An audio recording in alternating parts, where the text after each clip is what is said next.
Retro Reviews here again with another Power Rangers video review.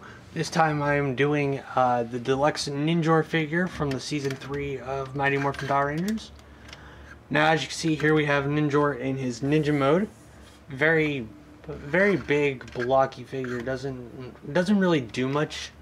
Since it's a deluxe mecha, technically all you can really get to do is he rotates his arms around at the shoulder and his wrist swivels as well. And that's it. That's all you get for articulation. His feet also kind of rotate out, but that's nothing all too dynamic, so I just leave him facing forward anyways.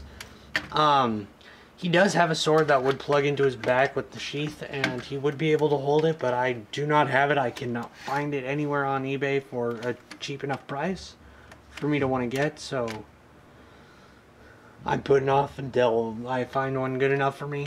But anyways, he does get to go into his samurai battle mode, and by doing that you do so by unlocking these red tabs here. So we go one's on the shoulders to pop up the shoulder pads, one's here on the waist for those to drop down, and then lastly come back here and there's two levers that you can choose. You can choose this one or this one, it doesn't really matter. They both do the same thing. If you pull it back, the head flips around, and there's that.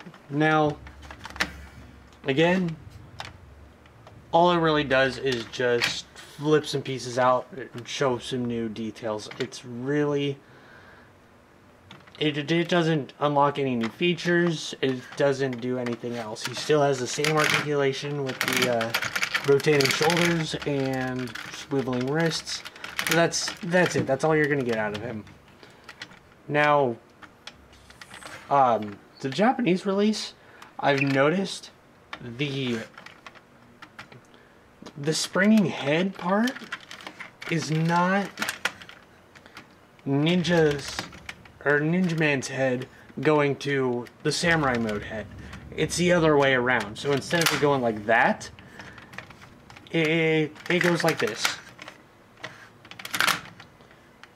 Which I don't understand, because he never went from this mode to the other mode. So there's that, and we already saw how he stands next to Shogun Megazord and Ninja Megazord and all, but there's that again just for that. Yeah, I knew this was going to be a very short review. I didn't think this guy was going to be able to provide enough to make his own video. He's fun to play with in all honesty, but all in all, he doesn't really do much, and it's kind of like the Warrior Wheel that I reviewed many moons ago, where he's just a fun little accessory to go along with the rest of your deluxe Megazords from that line. So yeah, and both can do, by the way, if you were wondering. But yeah, transforming him back, it's just simply lock this stuff up and put it back the way it was. But yeah, he's still pretty fun to play around with and all, but if you find him for a good price, I do suggest picking him up just for completion. But honestly, I can't recommend him just as a toy just to play with, because he doesn't really get to do much. He's a nice sized action figure. He is fairly hollow though, unfortunately. But he does feel pretty sturdy. I mean, he could take a beating. If I were to drop him, and it doesn't feel like anything's gonna break. But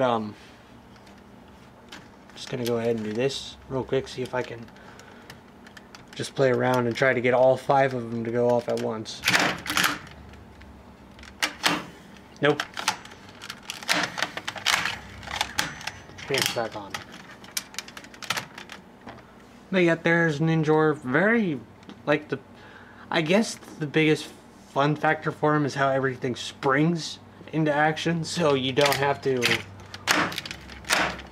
work on transforming it individually, but other than that, pretty basic toy.